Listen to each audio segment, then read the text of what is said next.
প্রধানমন্ত্রী নরেন্দ্র মোদী নাগরিকদের কাছে বিকশিত ভারতের স্বপ্ন পূরণের জন্য ঐক্যবদ্ধ হতে এবং জাতির অগ্রগতিতে নিজেদের উৎসর্গ করতে আহ্বান জানিয়েছেন। সর্দার বল্লভভাই পটেলের ১৫০তম জন্মবার্ষিকী উপলক্ষে গুজরাটের একতা নগরে জাতীয় একতা দিবস উদযাপন অনুষ্ঠানে বিশাল জনসভায় তিনি ভাষণ দিচ্ছিলেন। প্রধানমন্ত্রী পক্ষপাতমুক্ত উন্নয়ন এবং দারিদ্র্য বিমোচনে সরকারের সাফল্যের কথাও তুলে ধরেন। তিনি বলেন যে গত দশকে ২৫ কোটি মানুষ দারিদ্র্য থেকে মুক্ত পেয়েছে। প্রধানমন্ত্রী স্ট্যাচু অফ ইউনিটিতে পুষ্পস্তবক অর্পণ করেন। তিনি একতা দিবসের বিশাল কুচকাওয়াজও প্রত্যক্ষ করেন। साहब ने जो नीतियां बनाई, जो निर्णय लिए, उन्होंने नया इतिहास रचा।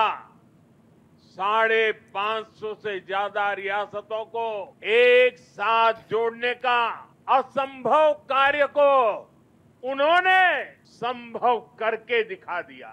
एकता राष्ट्र और समाज के अस्तित्व का आधार होती है। जब तक समाज में एकता है, राष्ट्र की अखंडता सुरक्षित है।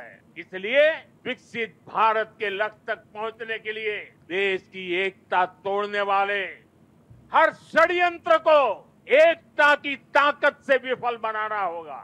आज देश राष्ट्रीय एकता के हर मोर्चे पर निरंतर काम कर रहा है।